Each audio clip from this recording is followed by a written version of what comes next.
Bonjour à tous. Alors le mois de mai touche à sa fin et j'ai enfin fini le gros des plantations et des petits travaux. Tout ça entouré des oiseaux qui sont aussi à fond pour profiter du printemps. Alors découvrez les 10 légumes qui ont pris place pour, je l'espère, de belles futures récoltes. Bonne vidéo! Alors bien que j'en sème beaucoup moins, je continue d'implanter des laitues, donc ici des Batavia Pierre Bénite, à côté de pieds de melon achetés en jardinerie. Bon, c'est juste au cas où ça fonctionnerait. Alors comme mes semis de capucines ont bien réussi, je les répartis à différents endroits du potager. Bon, à la fois pour le côté esthétique, mais aussi pour détourner les pucerons et autres chenilles des légumes. Donc je pioche des mottes dans la jardinière et je remplis mes trous avec. Elle supporte très bien cette transplantation.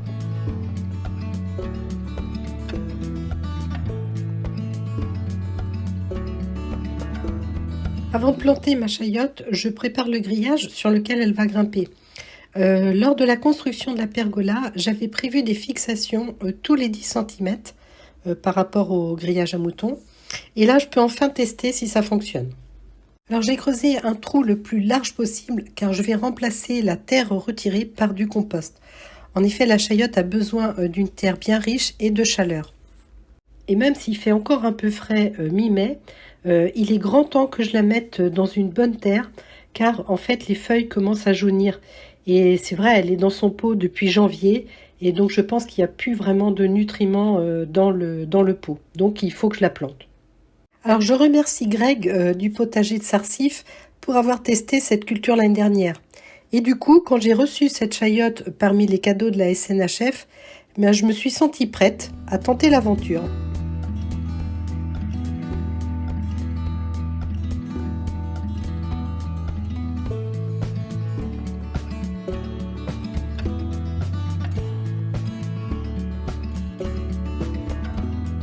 Et pour lui donner un petit coup de fouet, j'arrose avec de l'eau additionnée de purin d'ortie.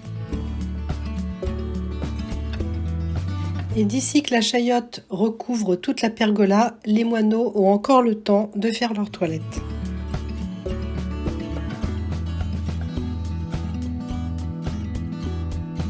Alors cette année, je pense à bien ramener de la terre sous mes choux raves en formation, afin d'éviter qu'ils se déforment en penchant. Donc l'année dernière, j'ai quand même réussi à faire des belles récoltes en ayant buté mes choux raves.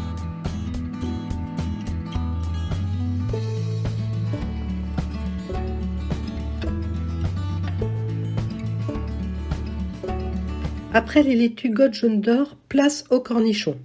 Donc j'ai amendé la terre avec mon compost de maison, des coquilles d'œufs broyées et une poignée de sang desséché.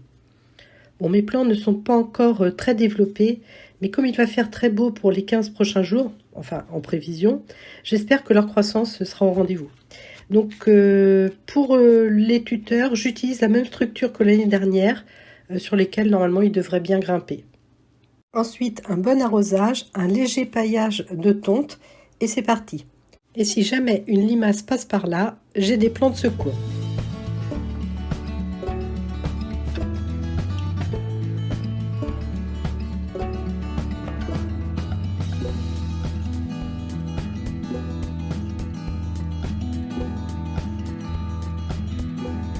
Par contre, pour les courgettes rondes de Nice, seules 2 graines ont germé. Et donc, pas de plan de secours. Mais c'est juste suffisant. Donc, elles sont mises en place comme les cornichons, les tuteurs en moins, bien sûr. Et elles vont encadrer une grosse blonde paresseuse que je vais laisser monter en graines.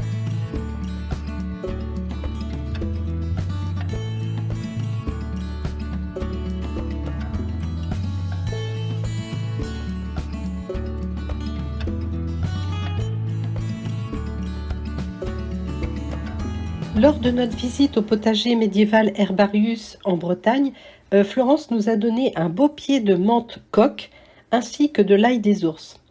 Donc maintenant, il est temps que je lui trouve une place et ce sera à côté des framboisiers.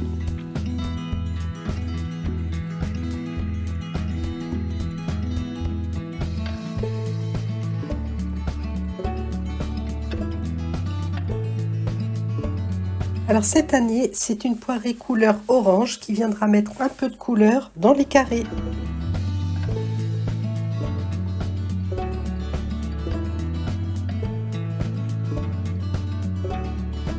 Alors cette année, je fais 3 variétés de poivrons. Le jaune carré d'Asti et le rouge balcony F1. Donc ça, c'est des cadeaux de la SNHF. Et le chocolat d'Almeria dont j'avais fait mes graines l'année dernière. Et surtout, la grande décision, c'est de les planter surtout en pot. Car les années passées, c'était les tomates qui se retrouvaient en pot. Alors bien sûr, les tomates que j'avais en trop, et pots qui étaient bien enrichis en compost. Et du coup, la croissance des tomates rendait l'ensemble vraiment instable. Donc le poivron, lui, il supporte bien la culture en pot et surtout, il est plus petit que la tomate. Donc je devrais avoir moins de difficultés à entretenir ces pots. Alors j'implante aussi le quinoa, plutôt en situation ensoleillée et proche de tuteur car avec le vent, il peut se coucher.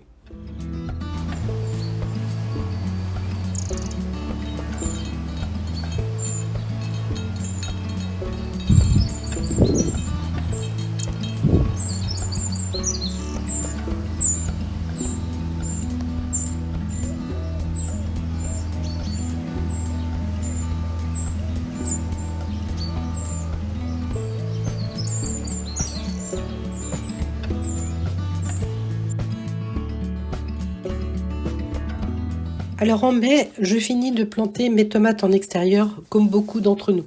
Donc je creuse un trou, je retire la terre du bac pour la remplacer par du compost maison. Donc ici, vous pouvez voir la terre des bacs de plus près. Donc elle est assez belle, assez grumeleuse. Et mon compost qui lui est un petit peu plus foncé. Bon, pour les tomates, ce sont des variétés que j'ai semées mi-mars.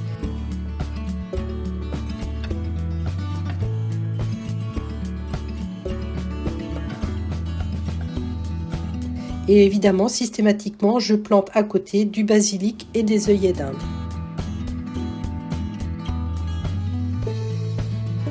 Alors, planté début mai, au vu des prévisions météo à 15 jours qui étaient assez favorables, voici à quoi elle ressemble le 26 mai. Bon, par la suite, j'ai installé les tipis et les ficelles pour les maintenir et les guider.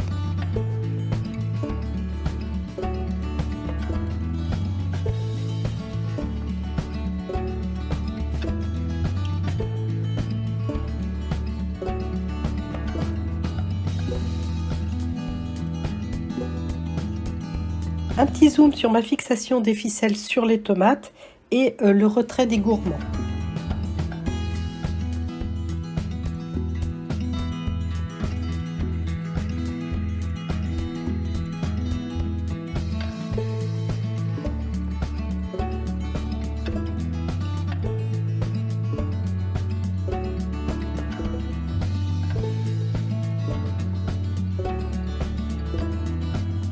Voilà, j'ai essayé de faire au plus court possible en vous montrant l'essentiel. Bon, l'année dernière, je vous mettais aussi les récoltes du mois. Merci de me dire si cela vous intéresse toujours et si oui, je pourrais les mettre à la fin de la visite mensuelle. Voilà, je vous souhaite une bonne fin de journée et à bientôt.